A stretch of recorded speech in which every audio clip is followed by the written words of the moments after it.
LUX presents Hollywood.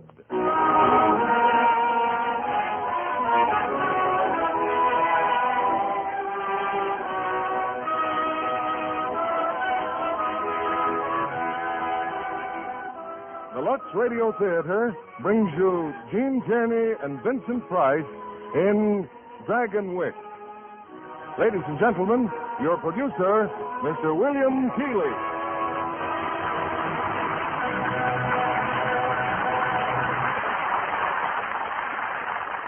Greetings from Hollywood, ladies and gentlemen. If I should offer any one of you a kingdom, I'm sure you'd accept it. And that's how a certain section of our country was settled. Under Dutch rule in the 1600s, wealthy Hollanders were offered vast estates along the Hudson River as an inducement to come to America. Over these land grants, or patroonships as they were called, the patroons had absolute authority, and many of them ruled until the middle of the 19th century, a unique phase of Americana that forms the background of tonight's play, 20th century's Fox screen hit, Dragonwyck.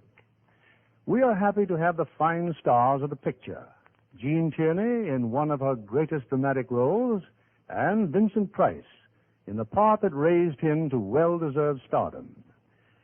Speaking of early Dutch settlers, I have here a snapshot of a very recent visitor from Holland. She sent it to me as evidence of how Lux Flakes can keep those neat Dutch costumes sparkling clean. And I wish that all our listeners could see the photograph itself. An attractive girl in a typical Dutch outfit, complete from large white cap to flower-embroidered yoke, I believe it's called, and apron. I'd say it was a tribute not alone to Lux Flakes, but to the discriminating taste of people who have always been world famous for their cleanliness and tidiness.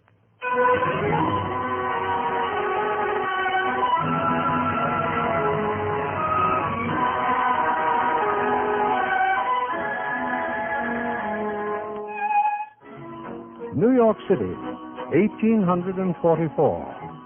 In a suite at the ultra-fashionable Astor House, Elfin Wells and his daughter await the arrival of a man they've never met. Oh, I've never had such a dinner in my life, Pa.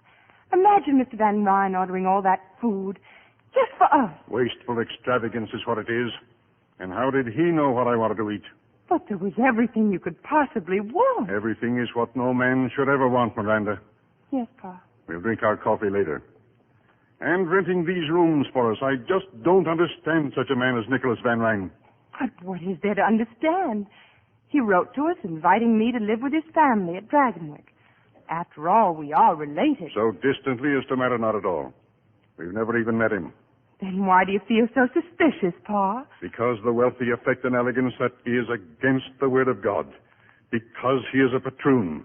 I'm a Yankee farmer, and we're as good and maybe better than any Dutchman on the Hudson River. Oh, of course, Pa. But there's no harm in my being a companion to his little daughter if he and his wife so wish it. I gave you my consent, however foolishly, and you're going to Dragonwyck. I want you to read with me, Miranda. Hand me my Bible. Yes, Pa. I will sing with mercy and judgment unto thee, O Lord, will I sing. I will walk within my house with a perfect heart. I will set no wicked things before mine eyes. I will not know a wicked person. I had no wish to interrupt. I am Nicholas Van Ryn. Please continue. Him that hath a proud look will not I suffer. Mine eyes shall be upon the faithful of the land. But he that worketh deceit shall not triumph.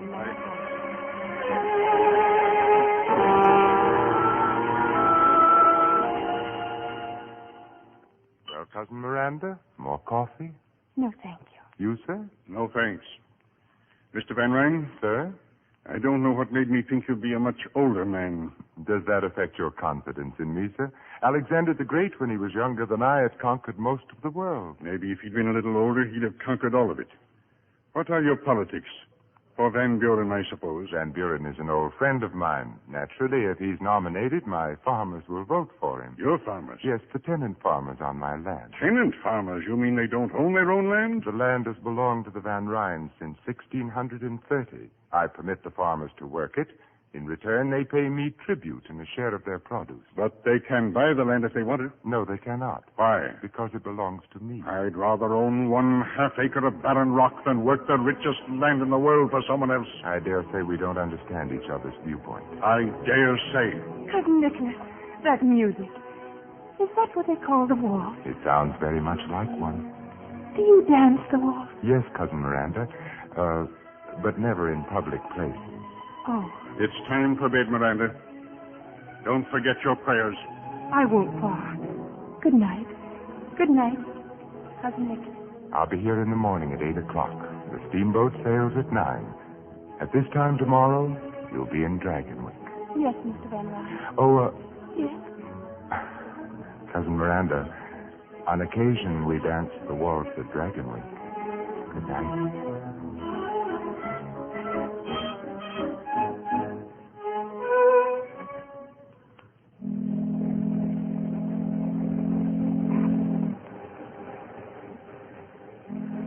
Cousin Nicholas. Oh, Cousin Nicholas. I just saw it. I saw Dragonwyck. Oh, darling. It's like a great castle. All alone on a mountain. Oh, how can you sit there so quietly? But why not? I should think that seeing Dragonwyck would be more thrilling to you than to anyone. Nothing could be thrilling that is shared with so many other people. Oh, tell me about Dragonwyck. How many rooms are there? I've never counted them. And lots of servants. I've never counted them either. Oh, your bonnet. Do you mind if I keep it off just a moment? The breeze feels so wonderful against my face. The breeze must feel very wonderful indeed with a face as beautiful as yours against it. Come, Cousin Miranda, I'd better see about your luggage.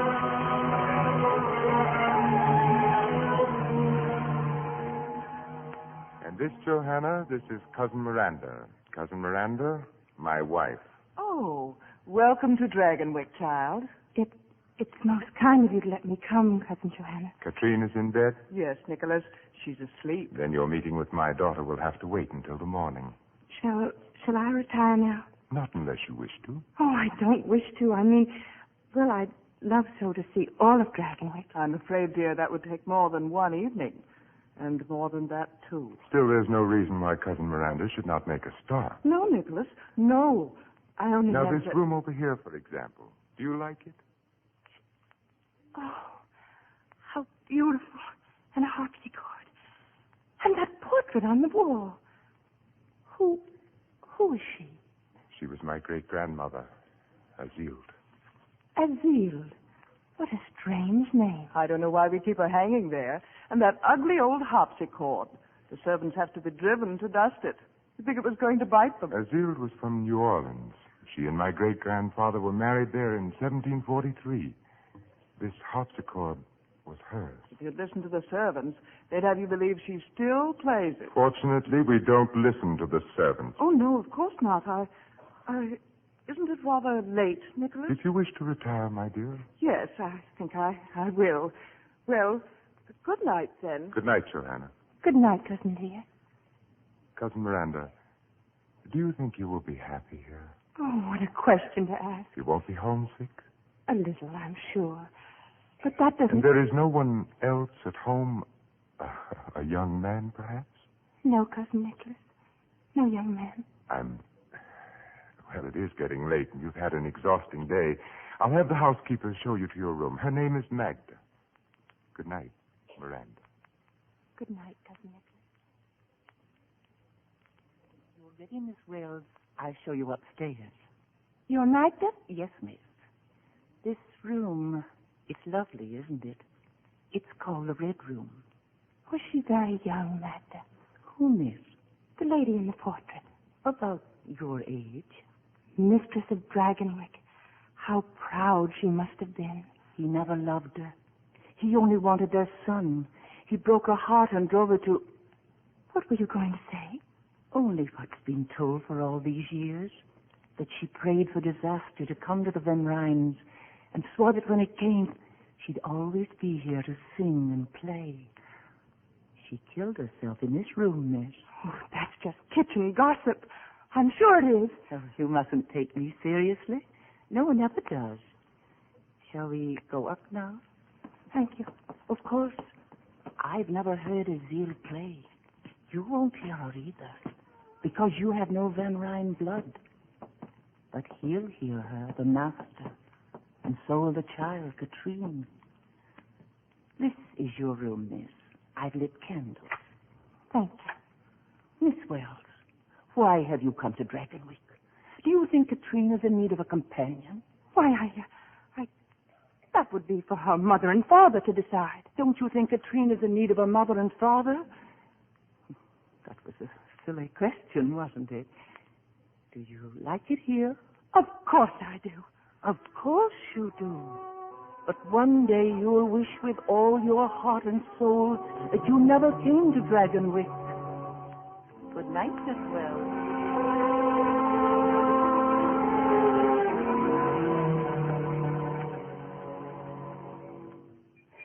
Well, Katrine, that's enough studying for today. Just think, it's 3 whole weeks I've been here. I'm glad you're my teacher. I'm glad too, dear. Papa's kind of like a teacher to you, isn't he? He's been very kind and helpful. Yes.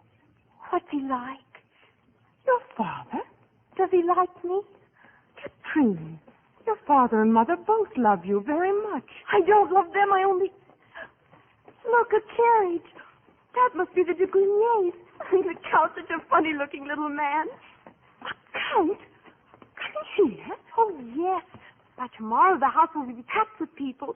Papa always has a 4th of July ball for the river families after the farmers have their kermesse. A ball. Everyone will want to dance with you, Miranda. Oh, golly, I hope so, Katrine.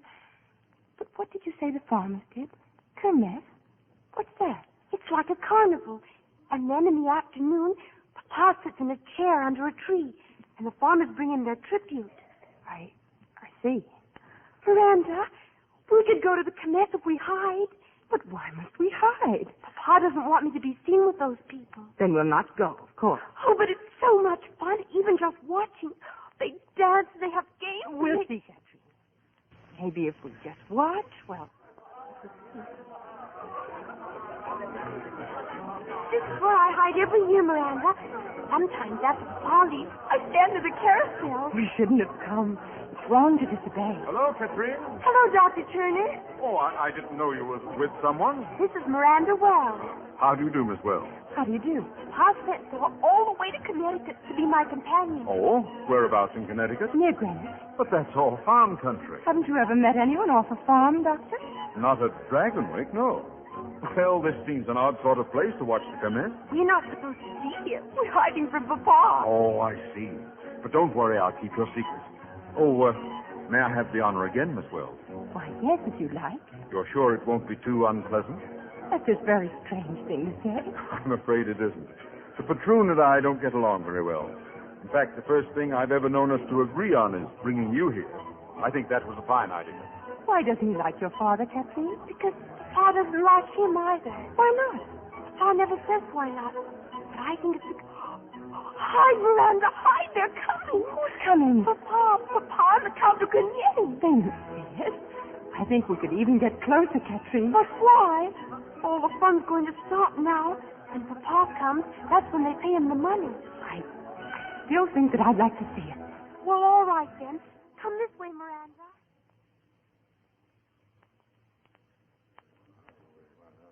I hope you won't find this too boring, the Grenier.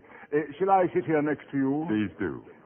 That is a strange sort of chair you have, Nicholas. This chair came from Holland with the first patroon. It has stood in this one spot for over 200 years. All right, Dirk, I'm ready. Yes, mynheer. The first man will come forward bringing rent and tribute. Klaus Bleeker. Rent, winter wheat, and... You brought nothing with you? Nothing. Perhaps your crops were poor. My crops were good. Take your hat off when you speak to the patroon. I take my hat off to no man. What you do with your hat is your own concern. Are you ready to pay your rent? No. Nor will you ever again get so much as a grain of wheat from me. Now what, Nicholas? You seem very calm. Why shouldn't I be? It is your purpose, then, to farm my lands without making any returns? Your lands. Do you hear that? His land. We've paid the worth of it many times over, and you know it. Well, here's the finish. In that case, I order you to leave my land by tomorrow noon. Have the next man step forward. Otto Gebhardt. Mr. Van Ryn, Well, what brings you here, Dr. Turner? I'm here to ask you to reconsider your decision. Klaus Bleeker and his wife and children have no other home than the Hill Farm. Where will he take them? That, I would say, is Klaus Bleeker's concern. So, Gebhardt? Yes, man, here. Empty-handed, too. Have you a reason? You know the reason. It's his birthright as a free citizen. These men are not alone. The anti-rent movement has swept the whole of New York State. Take your head out of the sand, Van Ryn, and help solve this problem peacefully. Because it's got to be solved peacefully or not. Well, speak up, Otto. I'll bring the rent and tribute tomorrow, if that will suit. Tomorrow, then. Will the rest of you men step forward, please? I have something to say. No, man, no. I'm tired of listening and talking. I say an answer to here or now. Drop that knife, Bleeker. Bleeker, look out. Fool, Bleeker, you. Well, Dr. Turner, I suppose I must regard what you just did as an effort to save my life. Klaus lost his head. None of us means violence. Dirk, we will have Klaus Bleeker placed under arrest. As for you, Doctor, I suppose I must thank you. If Klaus had killed you, it would have done these men infinitely more harm than you can ever do alive. Don't thank me. As you wish it. I shall say a few words about what has just happened, and they will be my last. Dr. Turner's efforts to incite anti-rent rebellion have been well known to me for many months now. Believe me, gentlemen, my welfare does not depend upon you. Rather, you depend upon it. But my rents and tributes and my responsibilities are hereditary, the symbols of a way of life to which I have been born and in which I shall continue to live. I shall never relinquish my position. I will be here tomorrow, and so will you, with rent and tribute. Good day, gentlemen.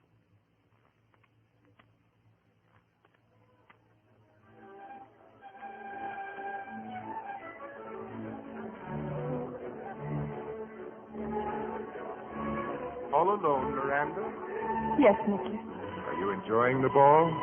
I suppose everyone has commented on your gown and how beautiful you look. Not everyone.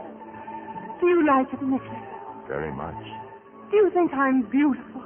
Yes, I do. Thank you. I'm very grateful. You haven't answered my question. Are you enjoying yourself? It's very interesting to watch. That's no answer. Well, then, no. Why not? You know that answer as well as I. Because I'm off a farm, and because I don't speak French, and because I don't belong here. That's nonsense. I'm as good as any of them. Better than most. But it's the wrong river. I'm not from the top of the Hudson, Nicholas. I'm from the Connecticut river bottom. They let me know that, those fine ladies I've tried to speak with. Oh, I've made such a fool of myself. Dance with me, Miranda. I can't go back in. They know what I am. By now everyone knows, and they'll laugh at me. I doubt that very much. But you don't know what... I know that you'll be with me, and that if anyone laughs, we'll laugh. Dance with me. Yes, Nicholas.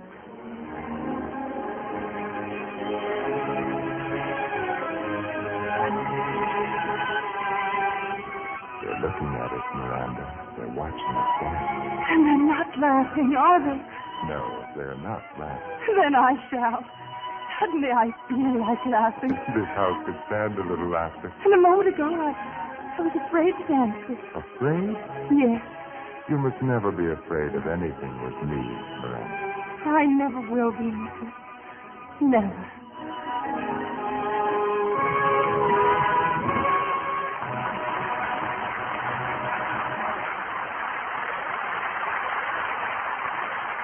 Act 2 of Dragonwyck, starring Jean Tierney as Miranda and Vincent Price as Nicholas Van Ryn.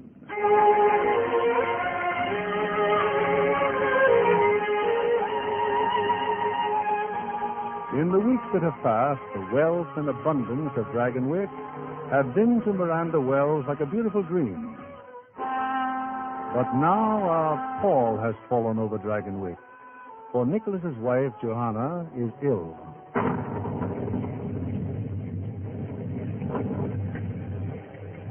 There's no thunder in the world, Joanna, like the thunder of the Catskills.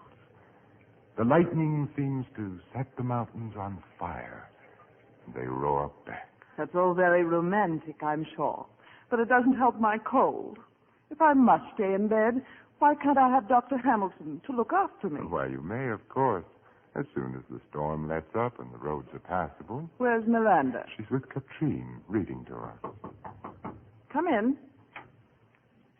What is it, Magda? Excuse me, madame. Mein Herr Van Ryn asked that this be brought to you, this plant. Why, Nicholas. Yes, Joanna. But your favorite plant. Your Grinalda. Why should it brighten my hothouse if it could brighten your room, my dear? Nicholas. Oh, thank you, Nicholas.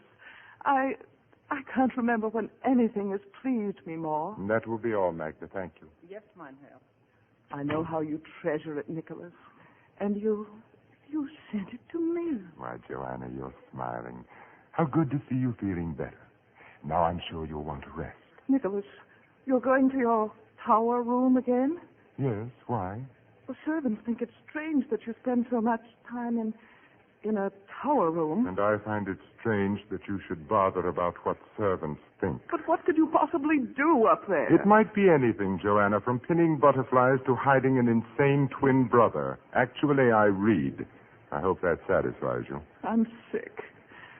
And you haven't even let Dr. Hamilton know. Well, your happiness over the Grinalda plant seems to have faded most rapidly. But you can't imagine what it's like to be sick in this miserable, drab house. I cannot imagine that Dragonwyck could be miserable or drab except to those who reflect misery and drabness from within themselves. I will stop in and see you later, Joanna. Mein Herr. Yes? Dr. Turner has called. No one sent for a doctor. He says it's most urgent. My regrets to Dr. Turner. I cannot be disturbed. Yes, mein Herr. No. Magda, wait. I'll be glad to talk to Dr. Turner. I wouldn't have intruded, Mr. Van Ryn, were it not so important. Klaus Bleecker has been arrested for murder. Well, it's a pity you weren't there to stop him a second time, Dr. Turner. But I was there. He didn't kill anyone. There's been an anti-rent riot near Smoky Hollow. Oh, another rebellion, I see. Klaus wasn't anywhere near the man who was killed, but they blamed it on him. The farmers aren't going to stand for this. They've threatened to storm the jail. And just what do you want me to do? Help my enemy to defeat me? I want only your assurance that Bleecker will get a fair trial. Dr. Turner, whether Bleecker lives or dies is of no more concern to me than my life was to him or you. Good evening. Oh, Miranda. Come in, my dear. You see, in spite of the storm, we have a visitor. Dr. Turner. Good evening. Won't you stay for dinner, Doctor? Miranda, have Tompkins set another place. Please, I'd rather not. Perhaps I've been a little hasty, Doctor. I may be able to help you after all. You've changed your mind? Is John Van Buren to prosecute? Yes. We're close friends. I assure you that Klaus Bleecker will have every consideration. Now you might do something for me. Well, if it's all within reason. I don't think you'll find me extravagant. My wife is ill. A severe cold. Will you help her if you can? Forgive me. Of course I will. And you will stay for dinner? Thank you, Miss Wells. I'll be very happy to.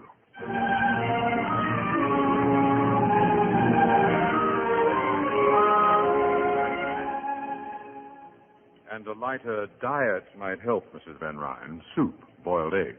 Less pastry and sweets. That's nonsense. Dr. Hamilton always told me to stop a cold. I'll eat all I please. You'd get well faster without it, but you'll get well anyway. Oh, what a beautiful plant. Yes, it's a Grinalda, Doctor. Quite rare in this country. You're sure my wife will be all right? Just a head cold. Oh, you don't know how relieved I am. Now, if you and Miranda will wait dinner for me, I'll visit a little longer with Mrs. Van Ryn. Yes, of course. Good night, Mrs. Van Ryn. You told him you wanted to visit with me. Of course I do, my dear. Oh, Nicholas, you confuse me so. Sometimes when you bring me flowers and smile at me, I think... What? That you like me, and sometimes... Yes? I feel that you hate me and would like me to die. Nicholas, could we go away together when I'm well again? Certainly, Joanna. As soon as you're well again. Oh, I feel well enough already. Well, in that case, I'm sure Dr. Turner would approve of your finishing your dinner. Shall I bring your cake? Looks very tempting. A rum cake. Oh, yes. Please. Here, my dear. Enjoy.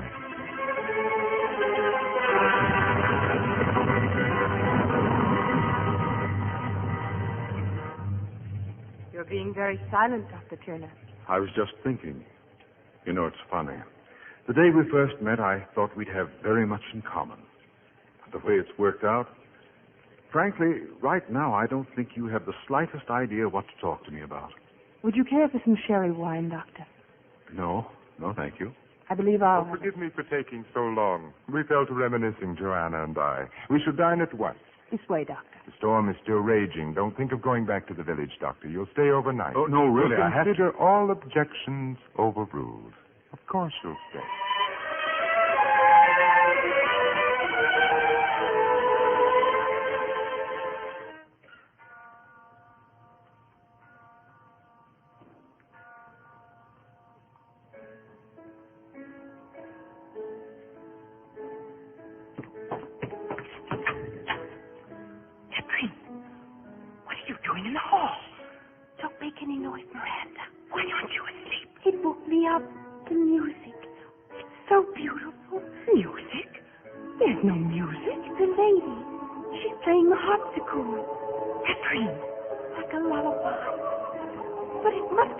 Because she laughed. There she's laughing now. Don't you hear it? It's getting louder and louder. I don't like it now. I have to make it stop. I'm afraid make it stop. But it's no, darling. This is Katrine, dear. If there were anything, I'd hear it too. It stopped now. Of course it has. It never started, really. It's something you dream, Katrine. Come, darling. Come. I'll stay with you. Oh, Miranda.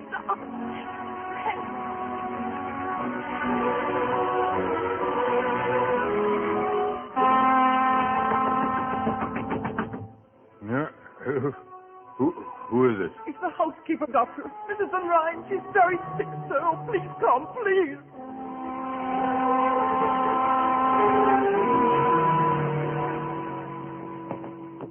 Hurry, Doctor, hurry. What happened, Magda? About 10 minutes ago, she woke up in terrible pain. Oh, she's in such agony. Magda, what's the matter? It's Mrs. Van Ryn, miss. Oh, she was moaning so. Did she take any medicine but what I gave her? No, sir. You'd better send for Mr. Van Ryn. I already have. Here's her room, Doctor. My poor mistress. My poor mistress.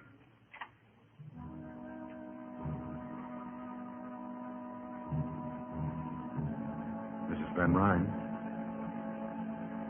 Mrs. Van Ryn. What is it? What's happened? Joanna. Mr. Van Ryn, your wife is dead.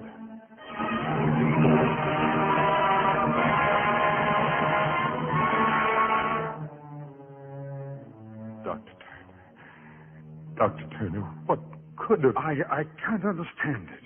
Are you sure she took nothing but those drops I left? Not while I was with her, sir. And except for Magda, no one was with her but myself. I gave her some cake. Acute gastritis. It's possible, but Is it also possible that she may have been more ill than you imagined? I'm afraid that's always a possibility. See that the pastor is notified at once. Yes, mein Herr. I'm sure he didn't mean that you were to blame. Whether he meant it or not, Miranda, I don't know why she died. And that's shameful. You'd better get some sleep. I thought I... Yes, Doctor.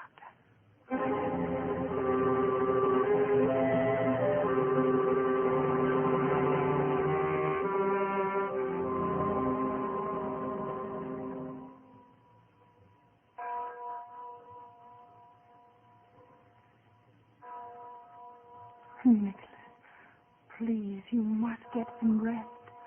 Do you hear that bell, Miranda? I remember how it rang when Joanna and I were married. She said it was a heavenly bell that would ring for us until death. But we were never happy, Miranda. Never. Nicholas, you must... Oh, our life together was tolerable enough until Katrine was born. And then we knew that Joanna could have no more children. That there would be no more Van Ryns after me. That I would be the last. I wish I knew something that I could say that would help you.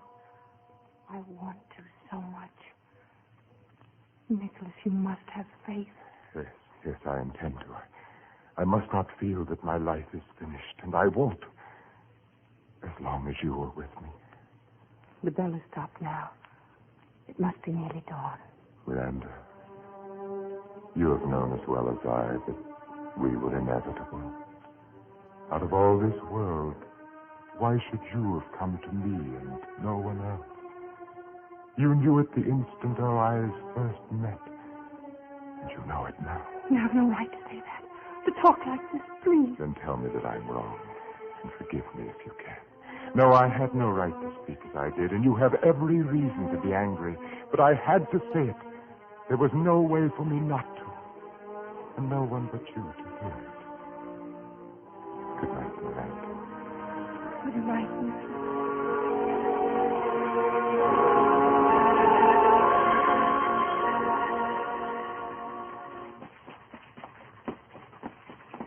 Whoa there, whoa. Why are you stopping, driver? Someone down the road, miss. Looks like Dr. Turner. Dr. Turner? Miranda, I just heard you're going away. Yes, Jeff. I'm going home to Greenwich. I think it's fine that you're going back to your folks. Well, what I meant is that, well, Greenwich isn't so very far away, is it? Maybe I can come there and visit in a month or so? Of course. Whenever you're passing through, Jeff. Would next week? No, I guess that would be too soon. Well, I hadn't... Oh, I know there's so much you don't know about me, Miranda, but I've always hoped that in time I could show you how I really felt, and maybe... Miranda, you know what I'm trying to say, don't you? Yes, Jeff, I think I do. I'd like to think that in time I... Jeff. Is it that hopeless? I'm sorry. Have a good trip. Thank you. Bye, Miranda. Goodbye, Jeff.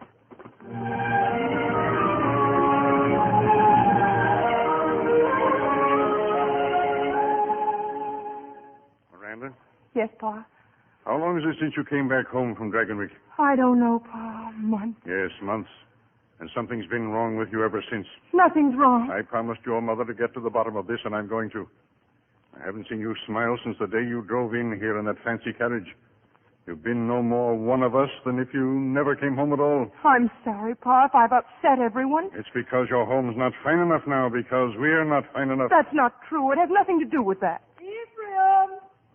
We're in here, Ma. Oh, Ephraim, a message. It just came from the village. Who's it from? Well, I don't know. I didn't open it. See if you can talk some sense into her, Ma. I just can't. Oh, Miranda, dear, it's just that Paul loves you. We all love you, and it hurts us so to see I'll you. be concerned if this don't beat all. Well, what is it? Nicholas Van Ryn is in Greenwich. He's coming here this afternoon. Nicholas. On a matter of the greatest importance, he says. Oh, at last. At last. Huh? What in Tunket could he want? I don't know. I'm only hoping. Hoping.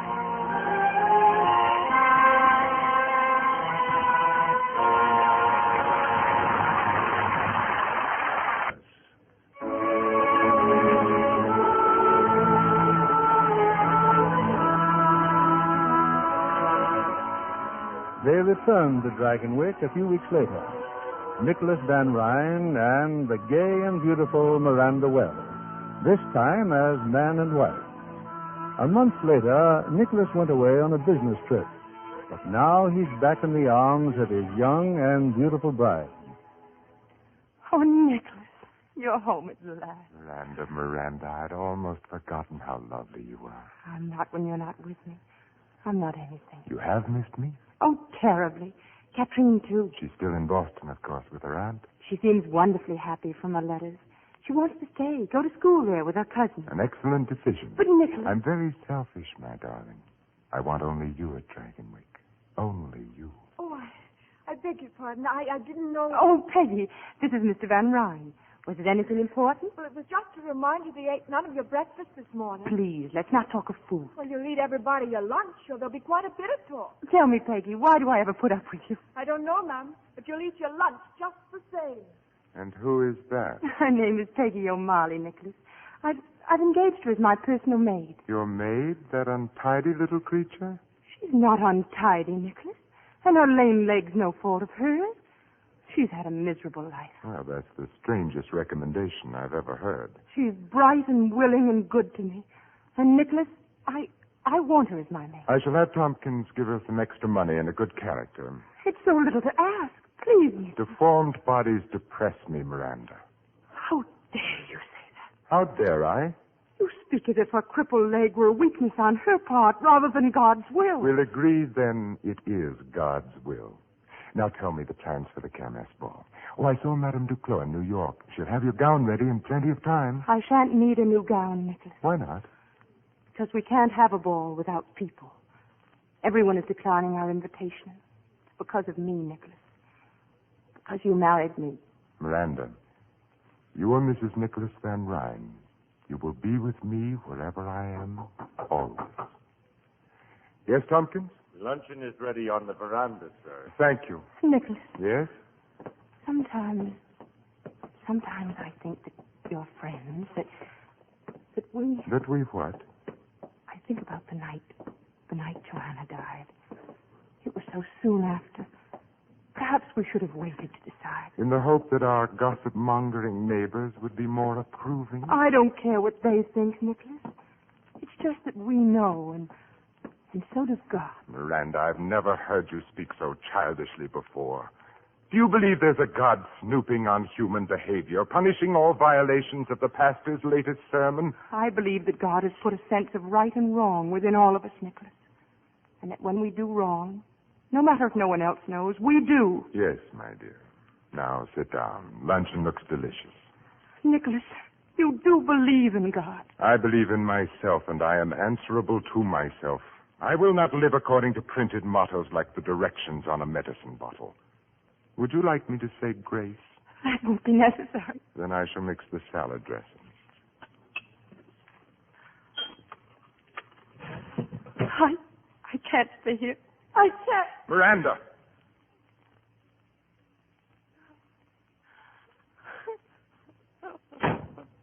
Miranda, what possible excuse can you have for humiliating me before the servants? What is the matter with you? I believe in God. Which is your privilege. I have no intention of And so will my child believe in him. Miranda.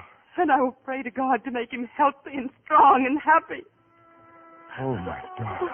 My darling. Have I done something to please you at last? May I kiss you, Miranda? Please, may I kiss you?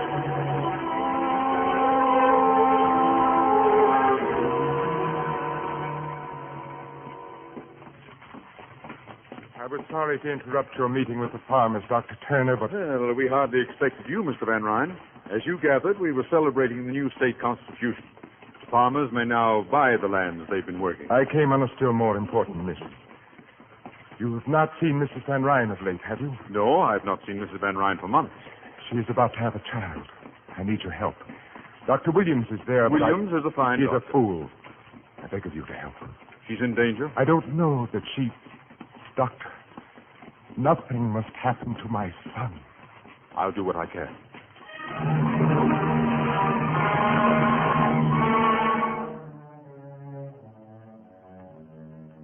Thank heaven you've come, Doctor.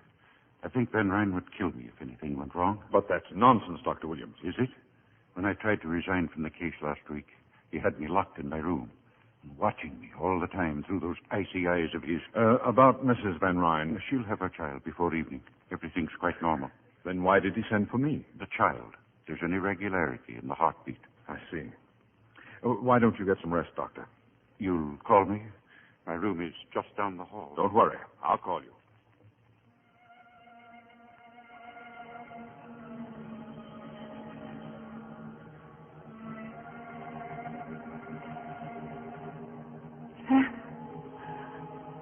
Is that you? Yes, Miranda. I don't know whether to believe this or not.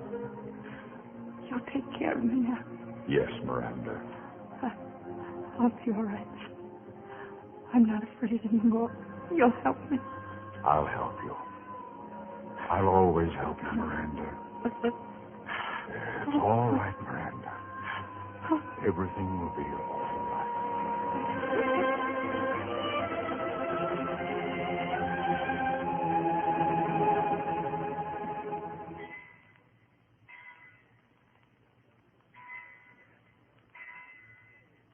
Why do you look so sober, Dr. Turner? This is a day of joy. My son has been born. There's something you must know, Mr. Van Ryn. Your son is not well. I can't tell you how sorry I am.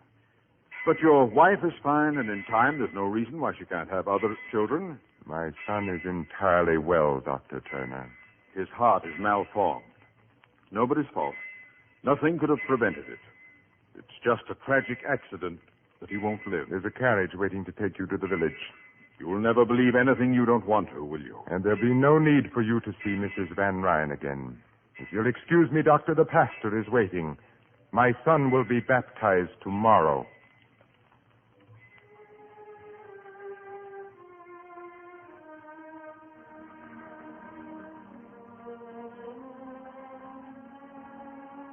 And in the name of the Father, and of the Son, and of the Holy Ghost, I do baptize thee, Adrian Peter Van Ryn.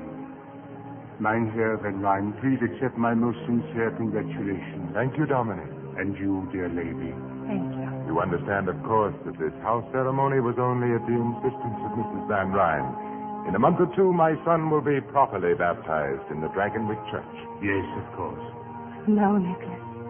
We can thank God that he was baptized in time. In time? The child I hold in my arms. My son. My son is dead.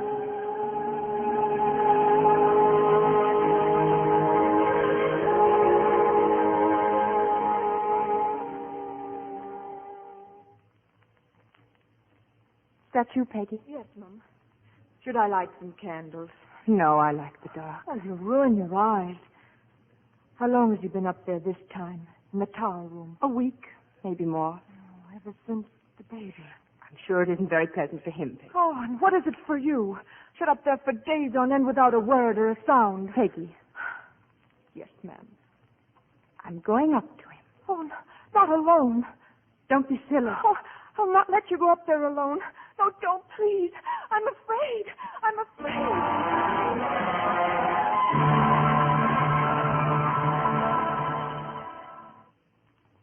Well, Miranda, now that you've come up here, don't be frightened.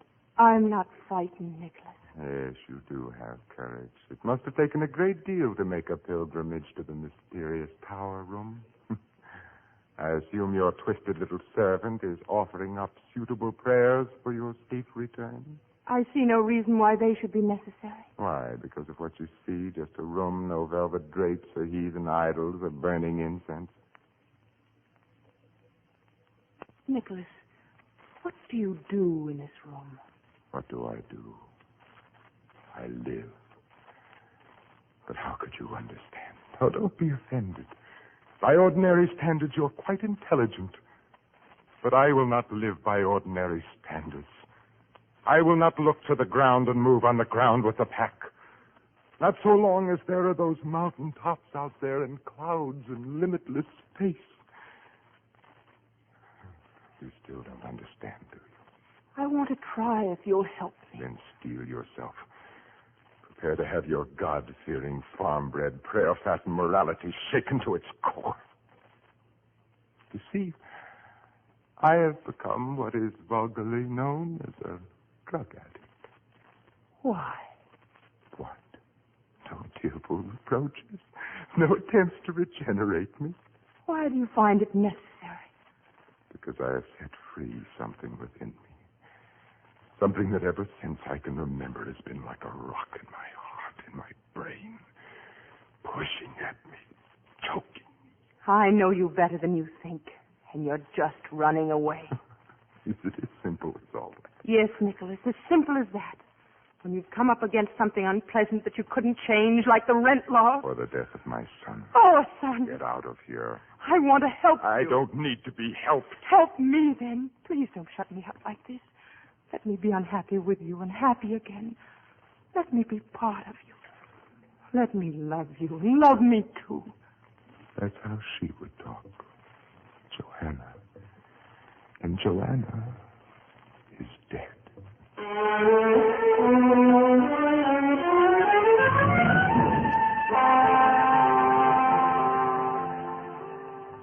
And it was Dr. Turner.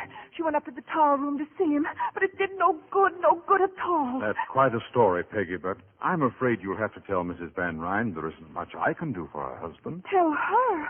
Well, she doesn't know I've come to see you. It isn't him I'm worried about. It's her.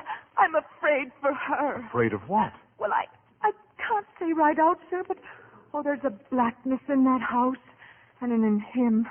Oh, you've got to take her away. What makes you think she wants to go? Whether she wants to or not. You can't leave her there to be hurt and hurt again, not knowing what she's done wrong or how to do right. Happy as a child because he so much as sends a plant to her room and... A plant? What sort of a plant? Something that grows in the hothouse, sir. Granada, I think she said. Come on, Peggy. I'm going to Dragonwyck now.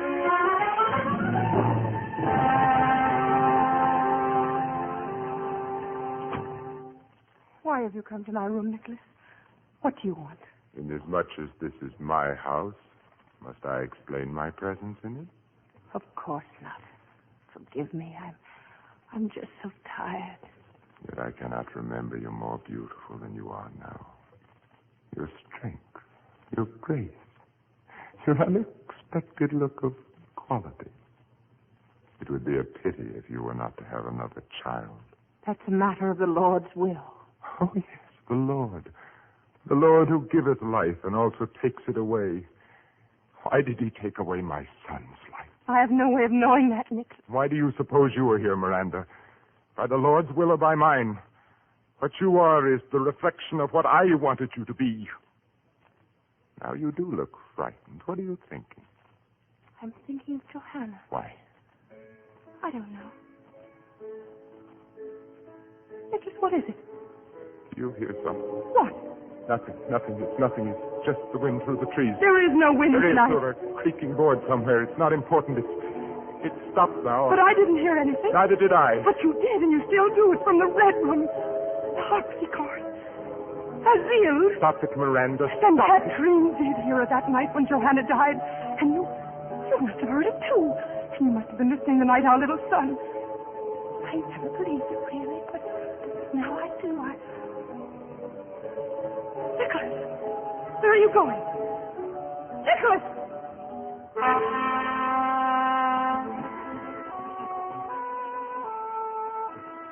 In the Red Room, Doctor, staring at that picture on the wall. Just standing there staring at that picture. Wait here, Peggy.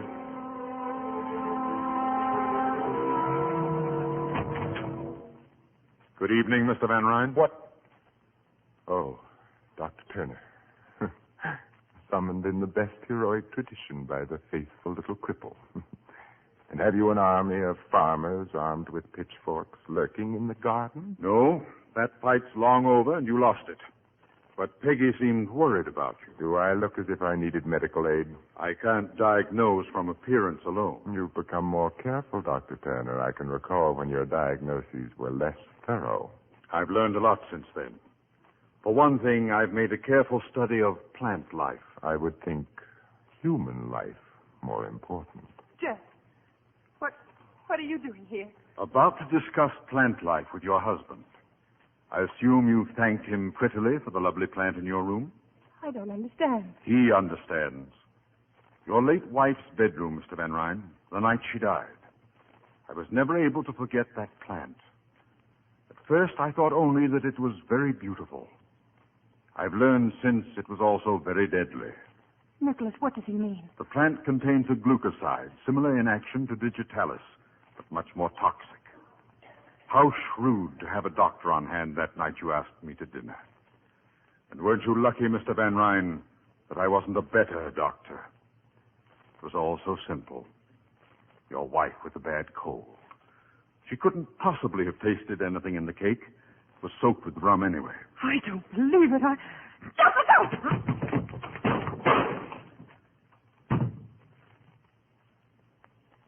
Pick up his pistol, Miranda.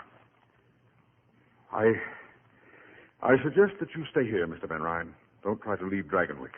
If you do, even your friend the prosecutor will be quite helpless to aid you. Nicholas. Let me alone and get out. All of you. Get out.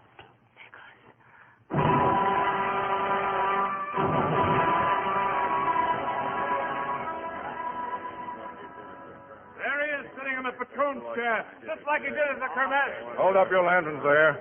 Mr. Van Ryn. Mr. Van Ryn. Mere Curtis, isn't it? If you don't mind, Mr. Van Ryn, I'll have to ask you to come along with us. But I do mind. I have no intention of going anywhere with anyone. This is not a request, Van Ryn. You're under arrest. Back so soon, Dr. Turner? Nicholas, please. My wife.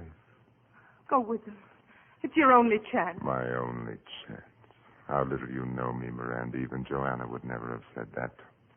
Dr. Turner, you might use your influence to benefit these men for once and tell them to get out of here. How little you know me, Mr. Van Ryn, or them. I am well armed, Dr. Turner. You don't believe I'd shoot again? Yes, I believe you. Drop your pistol, Van Ryn. All right, men, take the prisoner. Have it your own way, then. Oh. Look at you. All of you. Taking off your hat. That's right. Take off your hats in the presence of the patrol.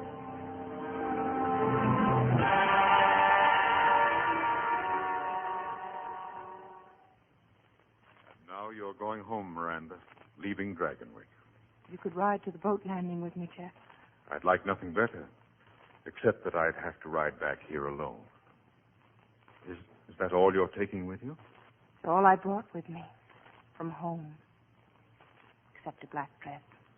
The way you just said home, as if you never had any other. Have I? Ever? You know, Ma once said she never should have let me come to Dragonwyck. That she was afraid. You couldn't marry a dream, she said. Do you dream, Jeff? Sometimes I dream. Some dreams are very real. So real that they get confused with reality. And then when you wake up and look around, you find yourself saying, what am I doing here? What has this to do with what I want? And I guess you make up your mind you've had a nightmare. You go crawling to your ma and pa. So it's back to Greenwich now, Miranda, with never another thought of anything here. Greenwich isn't so far away, Jeff. Perhaps sometime you'll be passing through.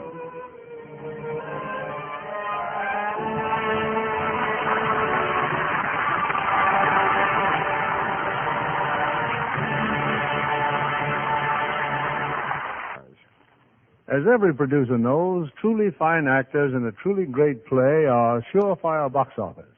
And that's what we enjoyed tonight, with all our thanks to Gene Tierney and Vincent Price. Thank you, Bill. It was a real thrill doing Dragonwyck again with Vince. Although I must say he makes a somewhat awesome patroon. You know, Gene, that title has always bothered me. I keep mixing it up with platoons, paltroons, doubloons, pontoons. And Looney Tunes. Thank you. Speaking of patroons, I wonder how many of our audience know that Vincent Price is one of Hollywood's most loyal patrons of the arts. Well, Bill, I've always been interested in painting and encouraging young painters.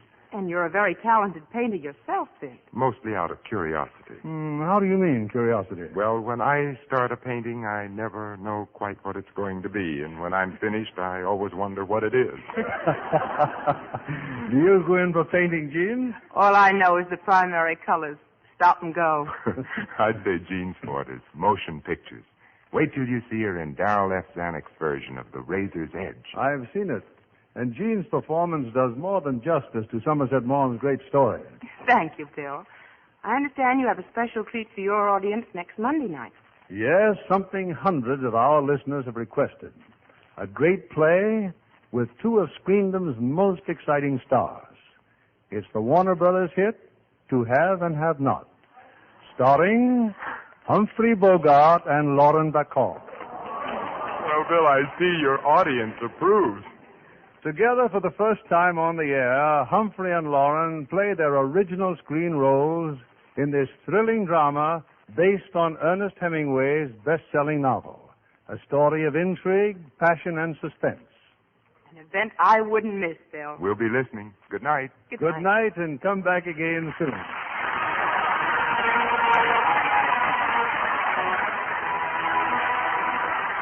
Our sponsors, the makers of Lux Flakes, join me in inviting you to be with us again next Monday evening. when the Lux Radio Theater brings you Humphrey Bogart and Lauren Bacall into Have and Have Not. This is William Keighley saying good night to you from Hollywood.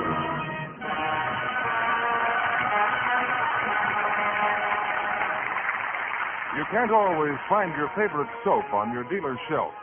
That's because the whole world is short of the fats and oils needed to make soap and scores of other products.